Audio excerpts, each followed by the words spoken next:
के शिखरों में तपस करने वाले ऋषि मुनि में उद्भव महामुनि सबसे ऊंची पहाड़ पर बैठ के शिवा के दर्शन के लिए कई सालों से कठोर तपस कर रहे हैं। ओम नमः शिवाय, ओम नमः शिवाय। ऐसी उनकी कठोर दीक्षा पर शिवा करुणा करते हैं और उद्भव महामुनि के सामने प्रकट होते हैं।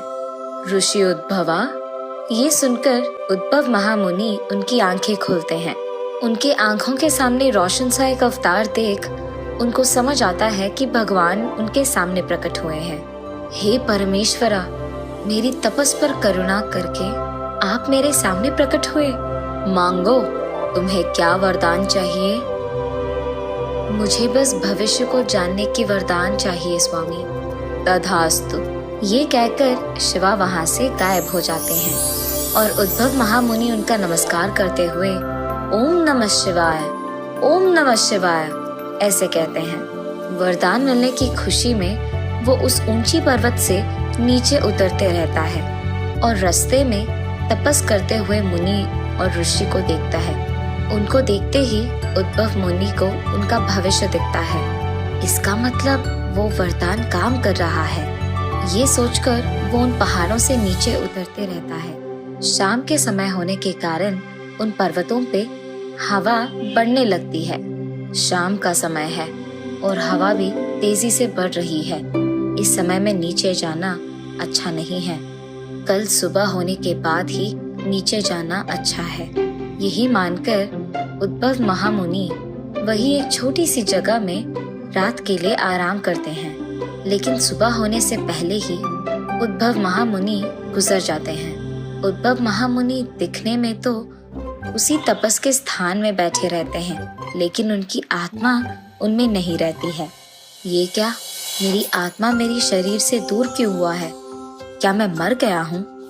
ऐसे कहता है उद्भव। ओ परमेश्वरा, ये कौन सी माया है प्रभु? ऐसे जोर जोर से रोते हुए शिवा को बुलाता है उद्भव महामुनि। उनकी चीखें सुनकर शिवा वहां प्रकट होते हैं और क्या हुआ उद्भवा?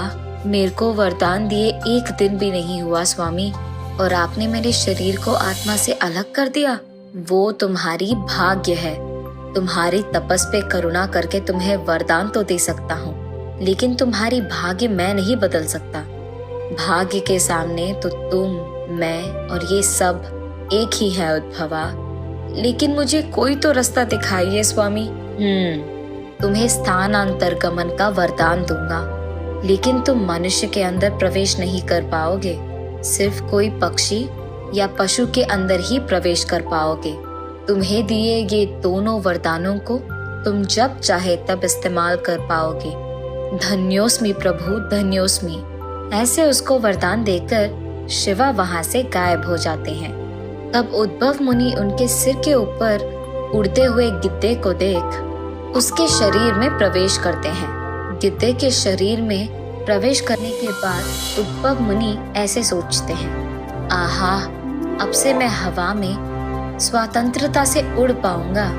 ऐसे सोचकर वो हवा में तेजी से चक्कर मारते रहते हैं। कुछ देर हवा में ऐसे तैरने के बाद नीचे मौजूद चूहे को देखते हैं। उसे देखते ही उद्भव मुनि को उस चूहे का भविष्य दिख जाता है। उसका भविष्य ये था कि वो इस मुनि का आहार बन जाएगा। अब मैं उस चूहे को कैसे खा पाऊंगा? ऐसे सोचते हैं। अरे रे, मैं खुद भूल गया, मैं तो गिद्धे के शरीर में मौजूद हूँ ना। गिद्धे का आहार तो चूहा ही है, इसलिए मुझे ये शरीर नहीं चाहिए। ये कहकर वो हवा से नीचे आकर पेड़ पे मौजूद तोते को देख उसके शरीर में प्रवेश करते हैं उद्भव मुनि। तोता तो अच्छा आहार खाएगा और शिकार करने की जरूरत भी नहीं है। ये कहकर वहां से उड़ने लगते हैं। तोते के शरीर में मौजूद उद्भव महामुनि उड़ते उड़ते एक पेड़ पे बैठते हैं। उसके बाद वो इधर उधर देखने लगते हैं। तब उनके सामने एक बूढ़ी औरत दिखाई देती है। उस औरत को देखते ही उद्भव मुनि को उनका भविष्य नजर आता है और कुछ ही देर में उस बूढ़ी औरत के घर में चोर आने वाले हैं। ये उद्भव मुनि को दिख जाता है।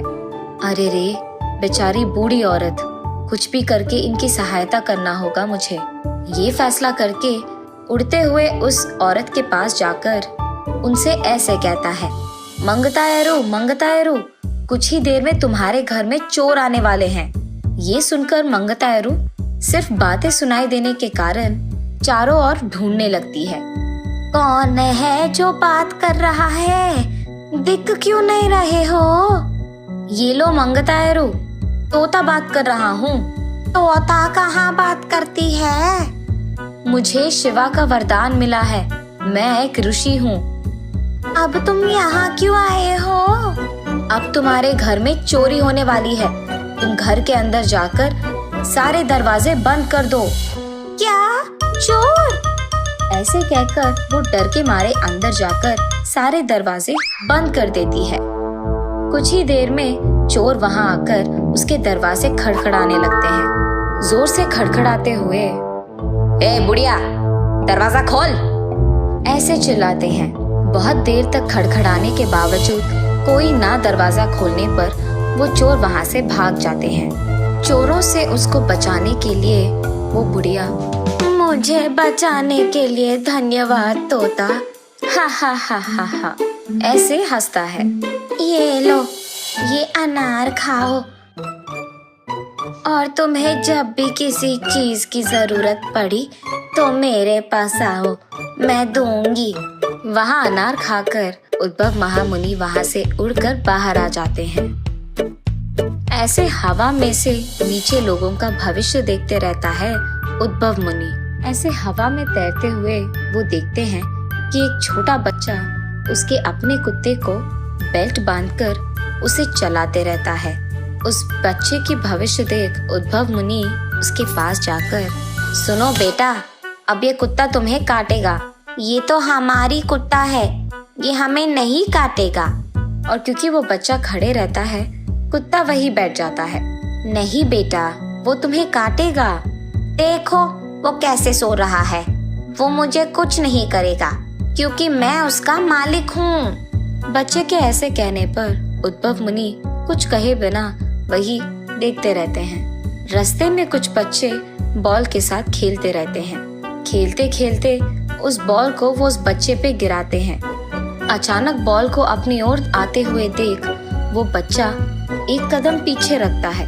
बैठे हुए उस कुत्ते के पूंछ पे कदम रखने के कारण उसे गुस्सा आता है और वो उस बच्चे को काट देता है। वो बच्चा रोते रहता है। ये देख उद्भव मुनि, मैंने तो पहले ही कहा था बेटा कि वो तुम्हें काटेगा। बच्चा रोते रहता है। उसे रोते देख उसके माँ बाप उसके पास आते हैं। क्या हुआ बेटा? इस कुत्ते ने मुझे काटा है, ऐसे रोते हुए। उस तोते का काम है ये सब। बच्चे की बातें सुनकर उसके माँ बाप उस तोते का पीछा करने लगते हैं, लेकिन तोते के रूप में मौजूद उद्भव मुनि वहां से बचकर हवा में उड़ने लगता है। अब क्योंकि तोते के रूप को संभाल नहीं पाए, उद्भव मुनि ऐसे कहते हैं, बाप रे, अब इसमें बहुत हो गया। ये कहकर वो एक अमीर आदमी के कुत्ते में प्रवेश करते हैं। उस कुत्ते के रूप में प्रवेश करके उद्भव मुनि बहुत आराम करते हैं। उसके मालिक उसका बहुत अच्छा ख्याल रखता है, लेकिन जब उद्भव मुनि उसके मालिक की भविष्य देखता है, उसे दिखता है कि उनको बहुत बड़ा नुकसान आने वाला है। लेकिन मुनि वो सब छोड़कर सिर्फ अपनी देखते हैं। सुबह उसका इतना ख्याल रखने वाला वही मालिक रात के समय में उसको सोने के लिए ठंड में छोड़ देता है। लेकिन उद्भव मुनि उस सब का ख्याल करे बिना बाहर एक अपनी स्थान देखकर वही सो जाते हैं। उस रात उसके घर में चोरी होता है और चोर सारे उसके पैसे, सोना, जेवर सब ले जाते हैं। सुबह होते ही उसका मालिक सब कुछ खोने के गम में बैठकर रोते रहता है।